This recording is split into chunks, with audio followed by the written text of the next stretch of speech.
亲爱的堂姐，我弟兄姊妹午安。午安。汪月明问的问题问得非常好。既然神已经答应这个产业给以色列人，那为什么还有7个支派没有行动呢？今天我们坐在这边，大部分都是基督徒。神已经将产业给我们，你们有没有行动？你就可想知道，我们可能还比他们更少的行动，对不对？他们起码有5个支派已经在行动，有7个支派没有行动。一个教会里面，你们回去自己看看你们自己教会，100人到底有多少人在服侍神？大概10% 左右，对，那10%。1000个人的教会，你看有多少人在服侍神？像我们教会号称400人的教会，有多少人在服侍神？所以这个问题从来都一样。我们会想到说，这么大一个产地，神已经答应给你们了，你们为什么还不去拿呢？其实我们现在也是这样的东西。所以，如果你在教会里面是一个没有行动的人，今天听完这篇道，也要好好的行动，阿们吗？阿们。你跟隔壁前头的讲，你要行动。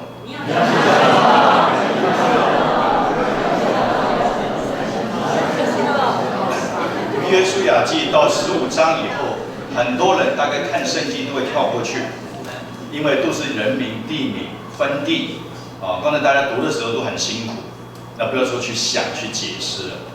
其实最不容易读的地方是最多真理的地方。我曾经跟大家讲过，创世纪最不容易读的就是第5章，都是亚当的后代，都是讲名字。其实创世纪除了1、2、3章以外，第5章是一章很重要的经节，但是我们因为忽略了，我们常常忽略了旁边神给我们的东西，对不对？我们很注重去抓那个权势，抓那个地位，抓那个钱财，但是我们忽略了永生的问题。我们常常会忽略掉，不是只有外邦人，包括基督徒也会这样子。所以我们为什么要做职场呢？我们不是只有做自己的教会，我希望所有教会的弟兄姊妹，你愿意明白神的话，你都可以来参加。但是参加完了以后，你要有行动，否则你听很多东西的时候，你会发生危机。这个事情就今天我们要讲的便雅悯支派。便雅悯它本身不是叫做便雅悯，你知道雅各一共有12个儿子，所以就12支派，跟主耶稣的12使徒，这样在耶路撒冷上面有24长老，24长老大家都知道，就12使徒加上12支派的得胜者，就启示录里面解释，24位长老就是要来敬畏神、敬拜神。所以雅各的12个儿子，流便、西缅、利未、犹大、但、拿弗他利、希伯伦、以撒迦、迦得、亚瑟、便雅悯、约瑟、便雅悯12支派，你都可以背得起来。这10个人很容易背，你用心去背一下就背得起来。你的这12个孩子里面，雅各虽然娶了4个太太，但雅各在家里是没有地位的。你们知道他为什么没地位吗？12个儿子，11个儿子都是他太太取名字，12个儿子，所有的名字都是他4个太太去取。所以你看，这个男生呢，在家里是没地位的，太太都懒得理他。儿子生出来了，我就替他取名字，我不会问你爸爸，从来不问雅各。所以雅各在家里，雅各的一生开始的时候还没有出生，就看他哥哥要抢，对不对？最后抢输了，他还是做老二。但神明明说的，将来大的要服侍少，他不相信神的话，他用自己的办法去得到这个长子的名分。得到这个名分以后，他反而得到名分，但是要逃难，对不对？要从迦南逃到巴旦亚兰，巴旦亚兰，迦南就是现在的以色列国，巴旦亚兰就是现在的叙利亚，要逃到那边去找他的母舅巴旦，在那边工作了20年，娶了4个太太，在那个地方生了11个儿子，这个儿子的名字都不是他取的。但是在回来的过程里面，他们来到一个地方叫做伯特利，这个是创世纪35章讲的故事。所以圣经为什么要熟，你才能串联？很多人读经是端章取义，抓住自己喜欢的经节，就用在生活上面。但用上去也不灵验，那神不是这个意思。你要整体来看这个圣经。所以35章里面讲到雅各他们一群人，他们从伯特利，伯特利这个地方就是便雅悯今天分到的地方之一，但是前面还不知道，前面还不知道，去了伯特利，他们要去哪里呢？去一个地方，圣经没有告诉我们，去到一个叫以法他的地方，离开以法他很近。他没有说要去以法他，他们只告诉我们说，他离开了伯特利，离开以法他很近的地方。以法他是什么？就是伯利恒。伯利恒以前叫做以法他。离开伯利恒很近的时候呢，拉结就是雅各最喜欢的太太，发生了难产，生出一个孩子，就是后面的便雅悯。他的太太一生出来以后，马上帮他取个名字。所以便雅悯本来不叫便雅悯，叫便俄尼。这个名字还是拉结取的，但雅各的生命不一样。雅各开始在母腹里面就要抢啊抓，就是要什么都要抓好他。但他的一生里面看到，他得到的东西反而不是他的祝福，他反而逃难要受苦。到最后，神真的祝福他的时候，这个祝福才是真正的祝福。阿们吗？你有没有发现你的人生里面，很多你以为祝福的东西，其实都不是祝福，都是你的残累。真正神的祝福才是祝福。什么时候才开始呢？当他想回到迦南地的时候，他在半途上的时候，接雅各渡防的时候，跟神摔跤的时候，那个时候生命才改变。应庭弟兄写了一篇这方面的文章，写得非常好。小文姊妹也写了有关于这样子，雅各到底做了什么事情，他怎么得到这么多的祝福呢？在人看来，雅各这个人是糟糕透顶的，对不对？那他到底做了什么事情，神这么祝福他呢？所以小文姊妹就下了一个定义，因为他要神，他要神。我们很多伟大的人不要神，我们很多有本事的人不要神，我们很多有钱的人他不要神，所以他的祝福一点意思都没有。所以上个礼拜讲，我们神都希望我们他的儿女都是丰富的，阿们吗？所以你有贫穷的观念，叫他赶出去，将贫穷的观念你要赶出去。宇宙的神是我们的父亲，他这么有钱，所以贫穷不荣耀神，所以将贫穷的观念要赶出去。但是我们人生不是求财富，因为你依靠神，你得到神就会得到一切的祝福。很多人他不得到神，他得到祝福是一点意思都没有的，对不对？人赚这个全世界，失去了神。所以到最后的时候，拉结还是一样，因为拉结前面生了个儿子叫做约瑟。约瑟的意思是什么？显明。约瑟意思是什么？希望再有一个儿子。就像我们台湾人讲的，生儿子没有生女儿太多了，写一个名字叫招娣，你知道吗？啊，你知道什么叫招娣吗？下一个是弟弟，招娣。约瑟就是这个意思。他的母亲拉结希望他再替我找一个儿子，所以当他一出生的时候，虽然难产，一出生的时候难产，以前死亡率很高的，对不对？现在医学发达，以前死亡率很高的，早产婴儿死亡率很高的。像我7个月出生，能够活到现在是恩典，知道吗？我是早产的，对啊，看不出来的。早产我长得这么高大，对不对？那这完全是神的。我7个月死亡率很多的，现在都不容易活啊，何况我是60年前的医学啊，对不对？更不容易活的。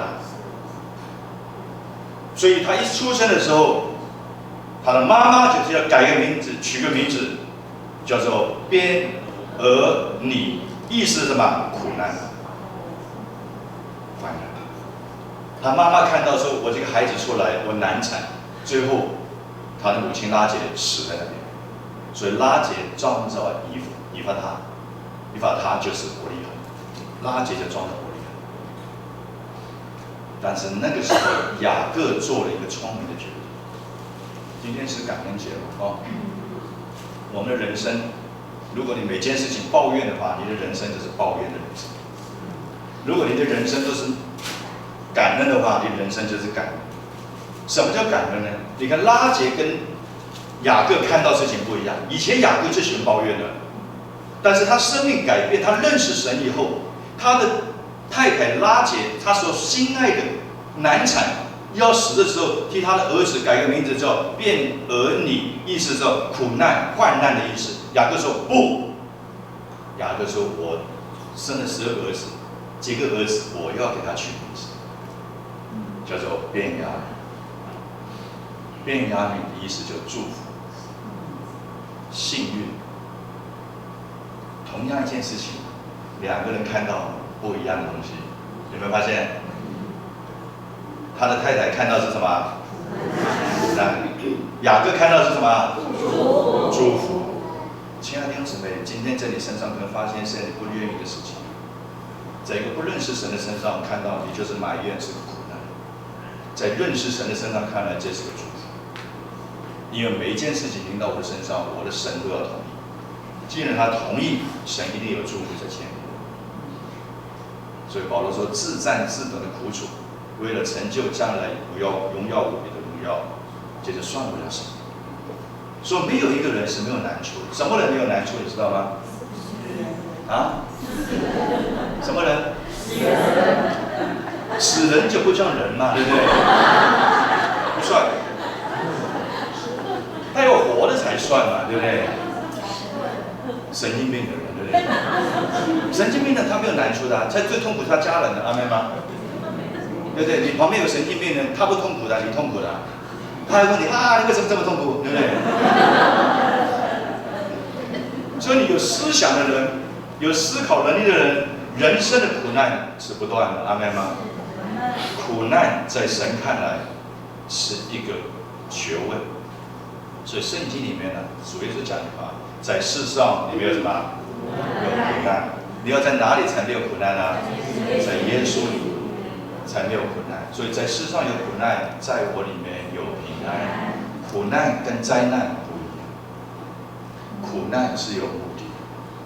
你的孩子很小的时候，他喜欢到处尿尿，你就要说：“弟弟，尿尿不能在这边，要到厕所去。”对于他来讲是苦难。因为他想尿就尿，何必要跑这么远呢？哎呀，弟弟不要吵，现在叔叔在家里，对不对？爸爸有朋友在家里，不要哭，对他来讲是苦难，对不对？因为他想哭就哭嘛。你今天叫他不要哭，是不是苦难啊？你小孩子读书了，小学生了，他在那看电视吃冰淇淋，很高兴。你说弟弟不要这样子做，少壮不努力，老大徒伤悲。快点进去里面读书，对他来讲是不是苦难啊？是苦难。但是是父亲要给他苦难吗？不是，父亲要他学习长大，阿们吗？神给我们的难处也是，我们不了解自己，神透过一些难处要我们认识自己，要我们来依靠神。所以同样一件事情，在拉结看来是个苦难，所以变叫便俄尼；在雅各看来是个祝福，叫做便雅悯。现在了解了哦。这个很重要的，很重要的一个经节，今天就开始分地。其实这是第3波的分地。如果你们一直跟着我来读约书亚记，就知道了。第1波的分地是在约旦河的东岸，当他们还没有过约旦的时候，就分了一批。那一批负责分地的人是摩西，有2个半支派分地得到，一个是流便，一个是迦得，还有一个半马拉西半支派。他们在约旦河东岸就分好地，分地的主角是摩西分给他们。当他们过了约旦河，他们攻打，我上次讲南征北伐，一共打了6到7年的时间，将所有131个王都打败了以后，当然有很多的地他们还是没有得着，因为神要求我们东西，我们都没办法做到100%。神要我们这样子，我们可能做了一点，有可能甚至完全没有做。所以当他们还没有完全得到，但神宣告这块地是给你的，虽然还有很多未得之地，但是你们可以开始什么分。所以这是第2次的分。第二次分在哪里分呢？在几甲，这些地名都要记起来。所以我读经为什么要读人事时地物呢？如果你不读出这个名字来，你就一团泥巴在里面。第一次分在哪里啊？约旦河东岸，谁负责分呢？分了几个支派啊？2个半支派。现在第二波的分是在几甲。那几甲分了多少呢？分了2个支派，一个是犹大支派，一个是以法莲支派。2个支派。你的前面17章我们讲到，支派也有分，对不对？因为一半的分的东面了，现在另外一半也分在这边。所以18章为什么说剩下几个支派啊？7个支派，就是这个意思。现在是第3波的分地，但地点不在几甲，在哪里啊？4楼，记清楚，4楼。为什么选在4楼啊？其实刚才这个岳明已经讲得很清楚，4楼刚刚好在以色列的中部。4楼是属于谁的城市呢？属于以法莲的城市。前面我们读17章就知道。那为什么在以法莲的城市4楼分几个地呢？因为约书亚是以法莲人。对不对？知道对不对？所以为什么跟大家讲，你们没有地方聚会的人到我这边来聚会？为什么讲这句话呢？原来我是这边的主任牧师。了解了啊。所以你要弄清楚。对不对？路上为什么有很多孩子在玩？有个妈妈突然很紧张，原来他是他的儿子。这谁会管你？对不对？很多孩子在打泥巴战打得满身都是臭泥巴，只有一个人过去将其中一个撑起来就拉走了，还骂他怎么这么脏？你以为说他对这个人特别凶啊？不是，因为那个是他儿子，其他不是啊。管你在丢路上管的怎么样，他没意见了。所以神为什么爱我们？为什么给我一些难处？让你明白，你需要更多时间来依靠他。阿们吗？所以现在分地，但是呢，人就是这个惰性，明明知道有产业就不去拿，地已经分了2次了，准备分第3次，接下来就不想去动。所以约书亚讲一句话：神给你们产业，你耽误了这么多时间，要到几时呢？这边就显出领袖的重要，大家听清楚。百姓一般都是懒惰的，所以你的小组里面懒惰的小组长就不会有成功的小组。组员都是懒惰的，都是被动的，阿们吗？教会也是一样。牧师，你不要想着所有来到你面前都是大卫的勇士。你知道大卫的勇士在做勇士之前，他们做什么？你知道吗？没有读撒母耳记就不了解，这些人都是什么欠钱的啦，发怨言的啦，对不对？都是没有地位的人啊，都是这种人。但是他们遇见了大卫是个好的领袖，好的领袖就是将这些欠钱的、发怨言的人训练成为什么勇士。你知道的技巧在哪里了吗？所以你的小组，你不要埋怨说他们为什么这么没有用，有用还跟你。就是没有用，他才跟着你啊，对不对？那你要成全他，阿们吗？要成全他。耶稣基督12个使徒，有哪一个有用的呢？我现在最有钱就是马太，税吏马太，对不对？还有一个爱国分子分类党西门，其他都是渔夫嘛。如果要你选的话，我第一就会选谁呢？会选谁啊？你们圣经不说，不要跟你们讲这么多。讲他去的仪式不懂，对不对？所以好好的去看圣经。他们不动，有一个好的领袖鼓励他们。鼓励需要方法，阿们吗？先找出方法。7个支派，每一个选3个。那你说为什么3，为什么4呢？你不要问我，因为我不是耶稣，不要去问耶稣。他选了3个，所以我们教会现在要开始做小组，7个开始到14就要分。那你为什么7呢？为什么不12呢？你不要问我。神跟我说，3个一共21个人，他们要做件事情，打发去还没有分的地，去做什么？测量了，现在就测量，画图了。以前没有图了，要画图测量，测量完了以后再回到4楼交给领袖，不是自己私家分哦。来到4楼，约书亚知道以后，就他们什么？约书亚说：“你对我比较好，我给你多一点。”不是，他要研究什么？抽签。大家都画好了，没意见了。有7盘便当在这边。有人说：“哎呀，我自己多打一点吧，这 A 几个便当多打一点，1、2、3、4、5、6、7，17特别多。”不一定是你吃到的，你要抽签。所以要抽签，抽签的结果很重要。抽出第一签的人是谁啊？便雅悯。所以你看便雅悯第一签，下面19章讲的后面6签。第一签是便雅悯，第2签是西缅，第3签是希伯伦，第4签是以撒迦，第5签是亚瑟，第6签是拿弗他利，第7签是但。照次序呢，背得下来不难的。你看看第6签是。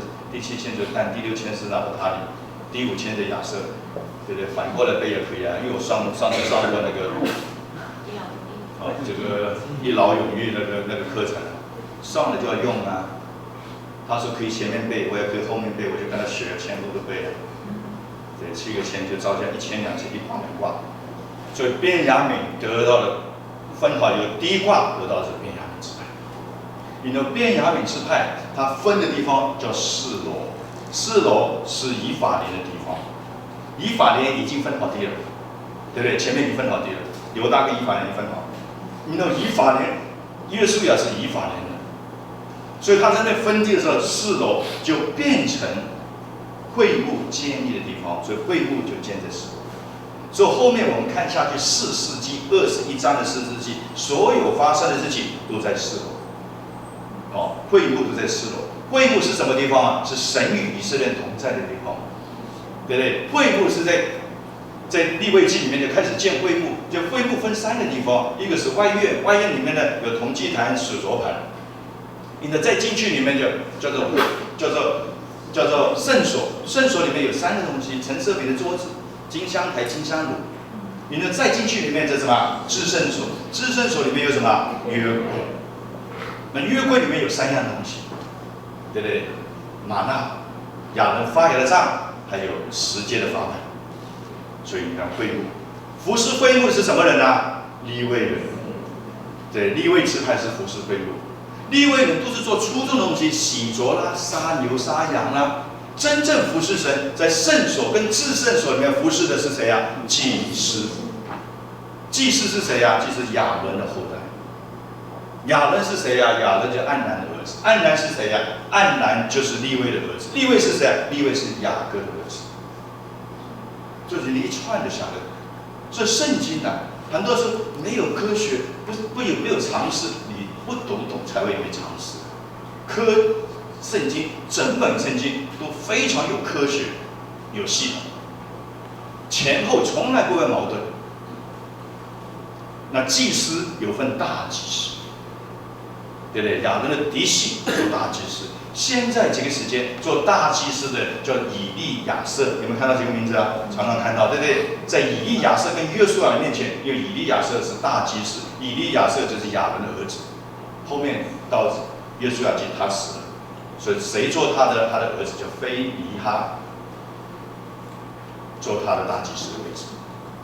所以大祭司有大祭司的衣服，祭司可以进到圣所里面服侍，要陈设饼的桌子饼要换，金香炉上的灰要处理，金灯台的蜡烛要亮，每天要换的，很辛苦的。它的油是特别做的油，怎么做法，圣经都有讲得很清楚。那到至圣所里面只有1个人可以进去，就是大祭司。那大祭司呢，他进去的一定有他的服装，所以大祭司也有他的服装，他有特别的冠冕，他有胸牌，胸前面有个以弗得，胸下面有个腰带，你的有内袍有外袍，是有6样东西。你看背东西呢，抓那个点，全部东西就出来了。所以为什么有系统的去背，要好好的训练？其实也没有这么难，对不对？你以为我早上都在背这些东西啊？不是，我早上在开刀啊，是吧？对，中午我在吃火鸡啊，对不对？啊，中午在火鸡上，我秘书还跟我讲一些我不太喜欢听的东西啊，对不对？搞得我有点烦啊。教会很多事情我们要知道。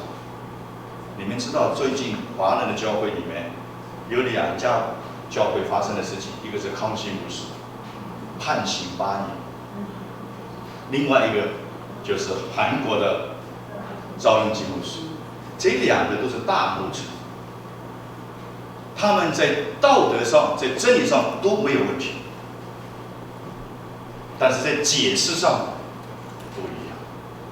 赵永基的事情，赵永基的教会有80几万人，他要找一个清洁，包一个清洁工，他哪里管得了这么小的事情呢？阿们吗？一定是下面的单位去负责嘛，因为就标嘛，大家来谁有兴趣做这个我们教会的清洁包下来给多少钱？他不是公家机关啊，因为大家就标啊，那得标的人刚好是他的儿子，他也照规矩啊，总之他儿子总能得标吧，是不是？不能说你做了总统，你儿子需要饭的、啊，对不对？他也可以找工作啊。那得了标以后呢，后面就有人检讨，就有人出卖他，里面的长老出卖，他有1000多个长老，当然有几个不满意的，会不会有啊？有啊，你们中间可能坐这边对着我很客气，可能对我不满意。有一天你去检讨我啊，会有的啊。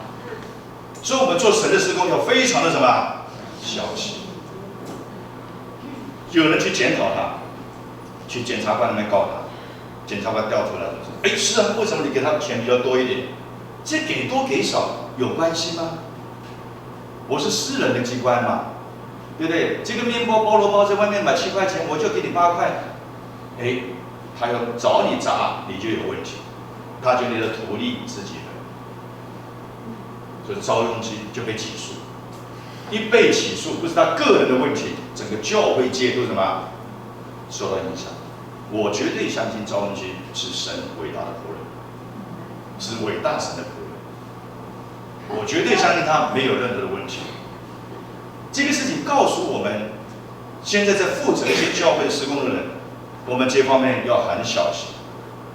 所以我常常跟一些做生意的弟兄姊妹，开餐厅啊，做这个投资生意的啊，或者你做股票经理人啊，或者你做保险公司业务员，今天听好这件信息。你对你的家人，对你的基督徒，千万不要对他多给一点，不要。我们小组有个姊妹开一个餐厅，她来找我，她说：“牧师，我要注意什么事情？”我说：“你要注意3件事情。因为你是开餐厅，你不是开教会，所以你的餐厅不能完全只接待基督徒，那你的生意会做不起来。因为全台北市只有10%的基督徒，就好像我是医生，我是基督徒，我只看基督徒，那我只会关门，我就没生意。所以你的餐厅应该谁都接受，阿们吗？所以你的餐厅不要弄得太过教会化。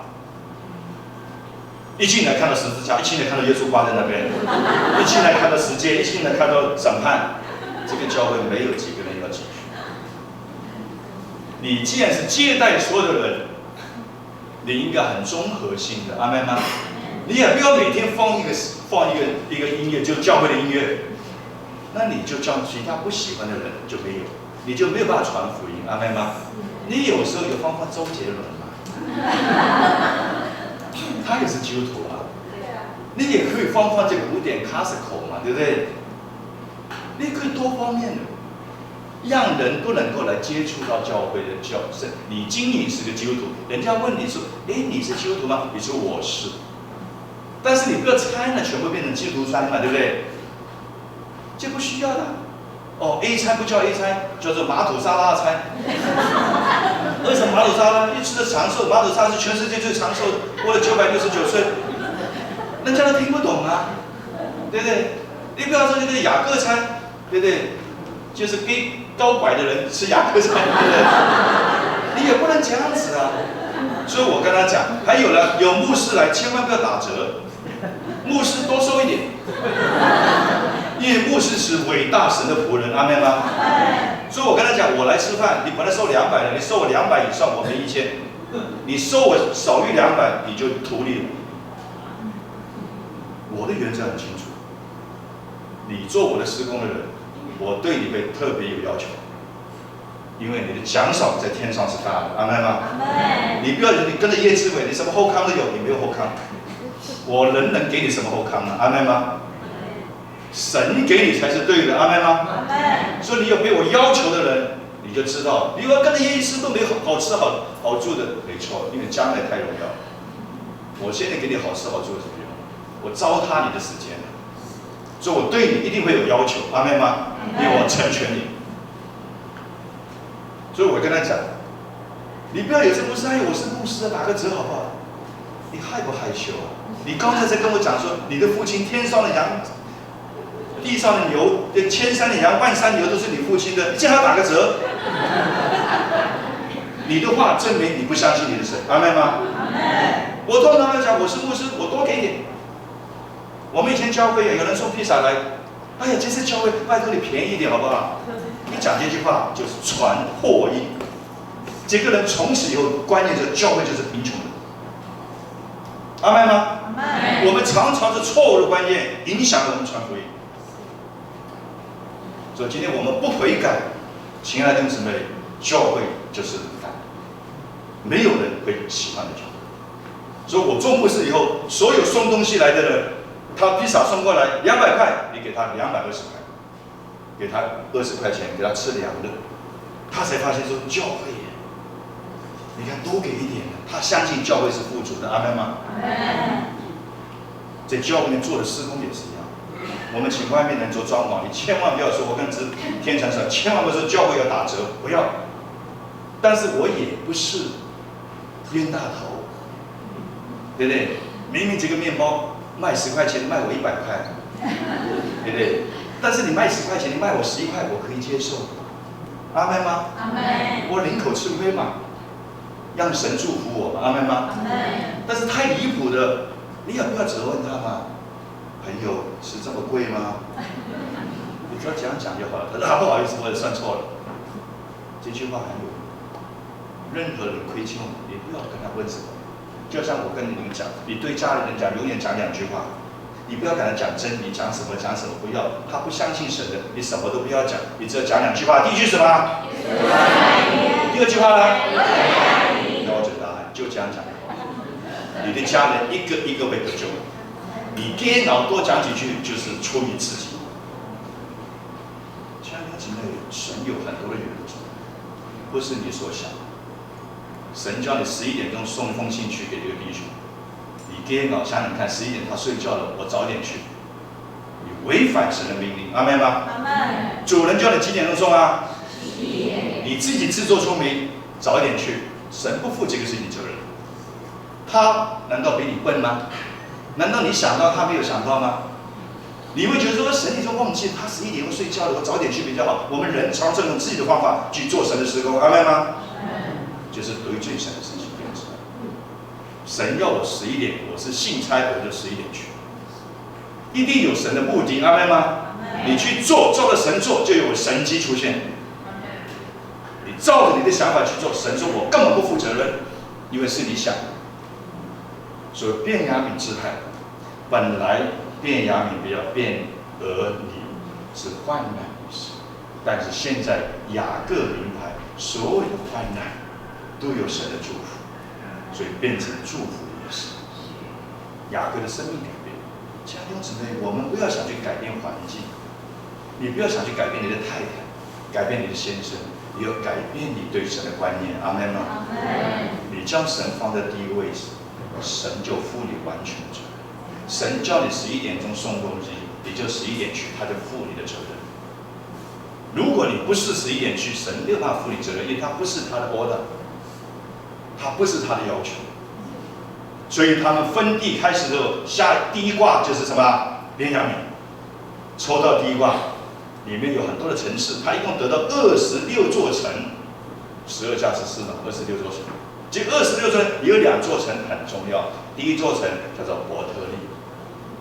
伯特利这个字第一次出现在哪里呢？在创世纪28章，就是雅各骗了他哥哥的名分，他要逃难。在半路上，在旷野睡觉，没有枕头，拿块石头睡觉。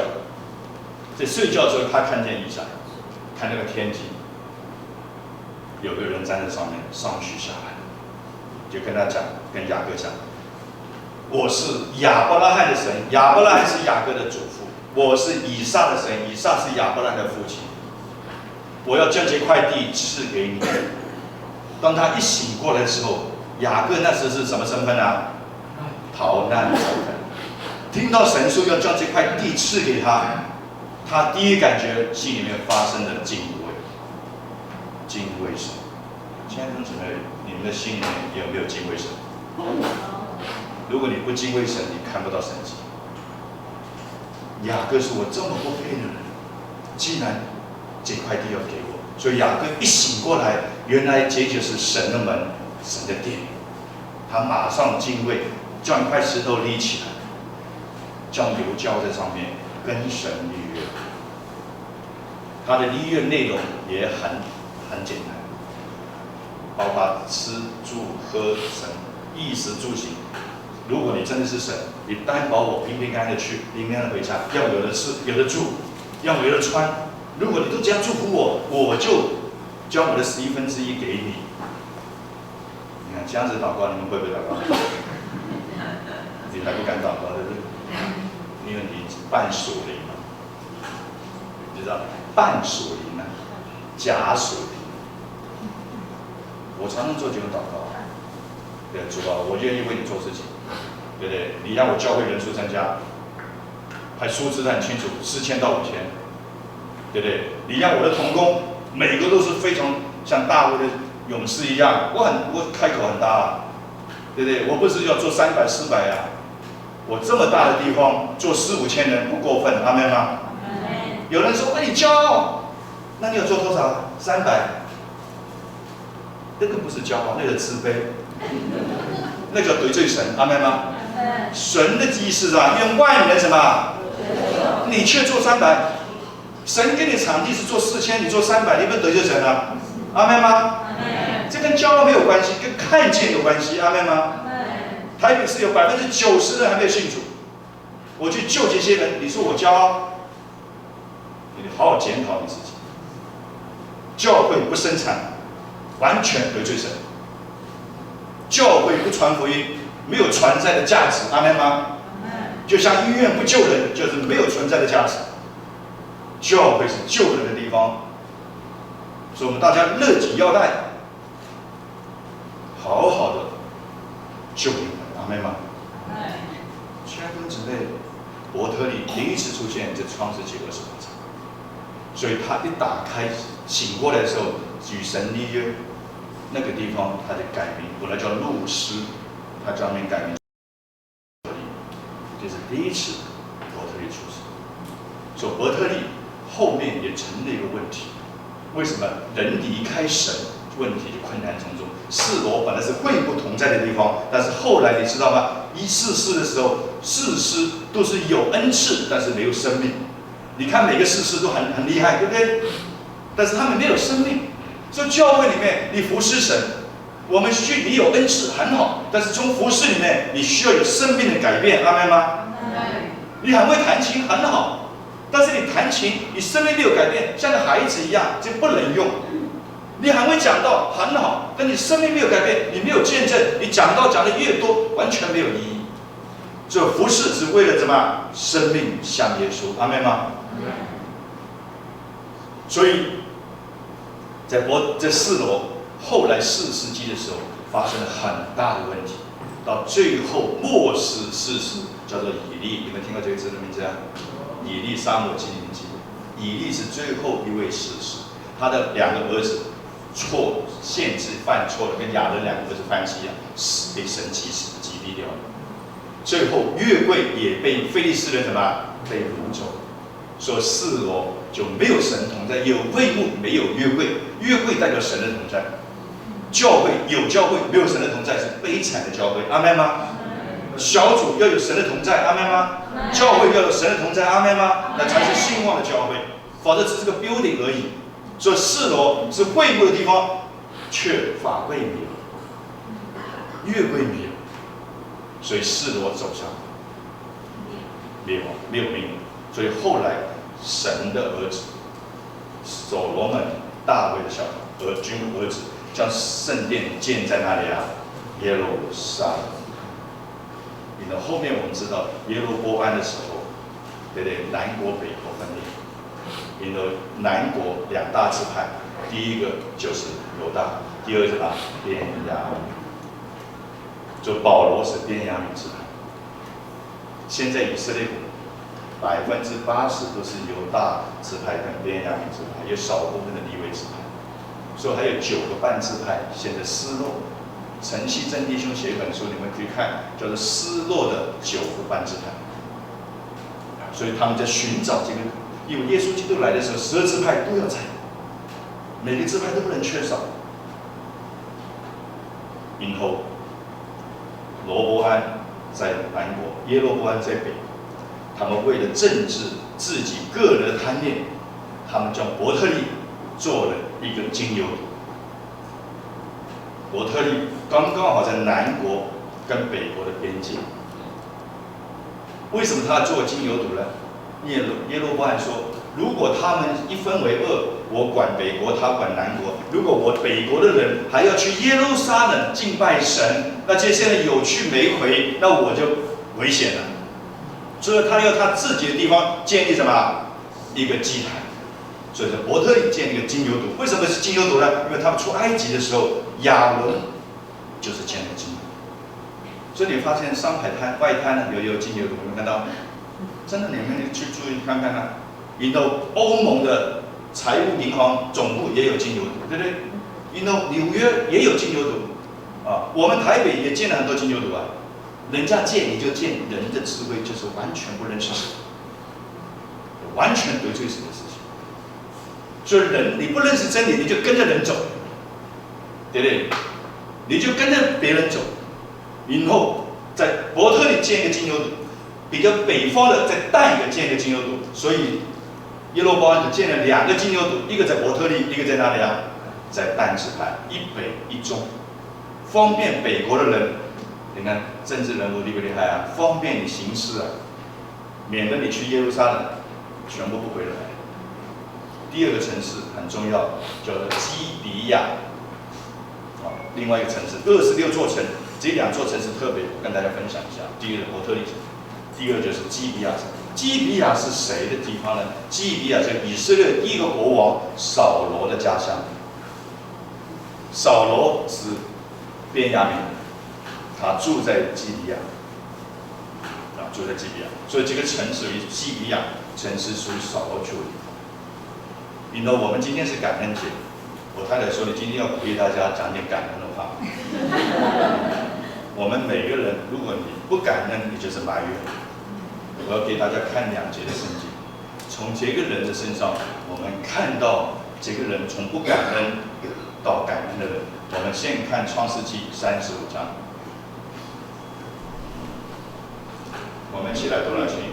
他将地去时，灵魂要走的时候，就给他儿子起名叫便雅悯，他父亲却给他起名叫便雅悯。这边全部是代名词，叫做 Pola。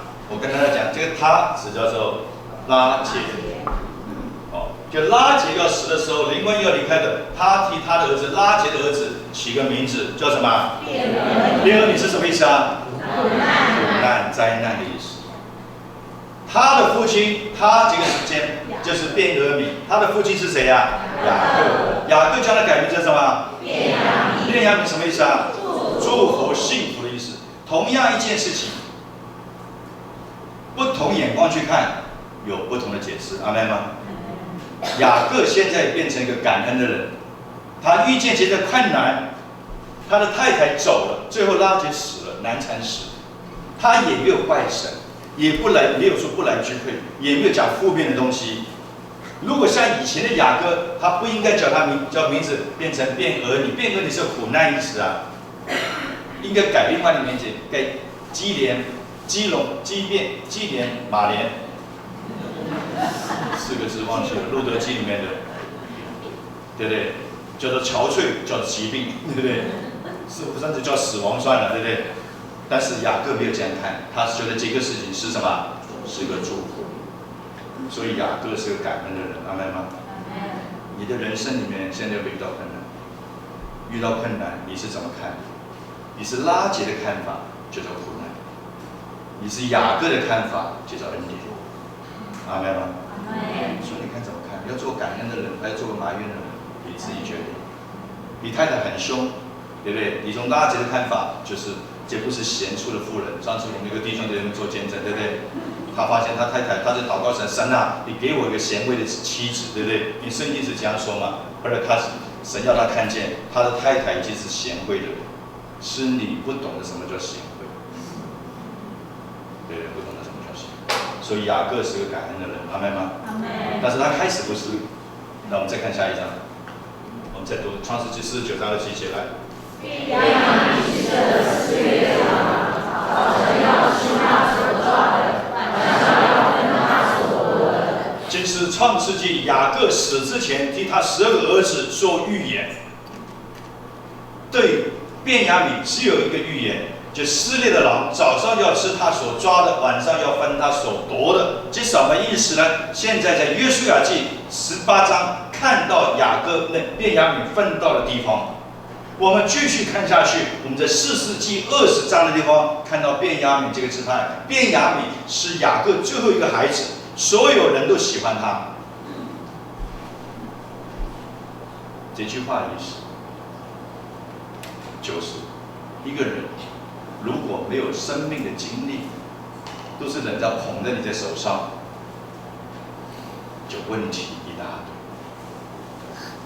便雅悯最后一个孩子，他一出生，他妈妈死了，所以父亲对他一定很多亏欠，对他非常好。所以你们看到创世纪他们有敌粮的时候，对不对？约书亚将便雅悯带去，雅各死都不愿意，对不对？因为这是我最宝贵的孩子。但是这个宝贵的孩子，因为受众人的保护，但是他没有生命的经历。亲爱的姊妹，今天我们在教会，如果你都要众人的保护你，你都不愿意学习，都要每个人捧在你的手心上面，你不愿意学习，你就会有便雅悯的危机。便雅悯有什么危机？你的生命没有经历，所以在士师记的时候，士师记一共21章，最后一章就讲他20章就讲便雅悯支派，便雅悯支派王作非为，因为其他11支派起来攻打他们，差一点便雅悯支派被灭掉了，因为他们放纵自己。如果不是神干预这个事情，神不希望12支派里面少了一个支派，所以神在给便雅悯机会，否则便雅悯支派今天就不会有保罗出现。这个要我们警惕。我们在教会里面，在小组里面，我们每个人都应该摆上服饰，阿们吗？不要坐享其成。你的生命如果没有经历，遇到困难的时候，你就会被狼一样的被抓走，仇敌分吃你的生命。我们去低头做祷告。主，我们感谢你，今天我们看到便雅悯支派，便雅悯是你所爱的。但是当便雅悯不愿意起来服侍的时候，便雅悯支派出现了很大的危机。主，你今天再次提醒我们，像提醒那个7个支派一样，神所赐给我们的恩赐、赐给我们的产业是何等的丰富。今天我们都要起来，要为神征战。主祝福奉为小组。今天虽然是个感恩节，但是我们每天都要感谢我们的神，感谢我们的神赦免了我一切的罪，感谢我的神可以用我这样子的人，感谢我的神赐给我永远的生命，感谢我的神让我可以成为你的儿女。我们谢谢我们主，奉耶稣基督的名。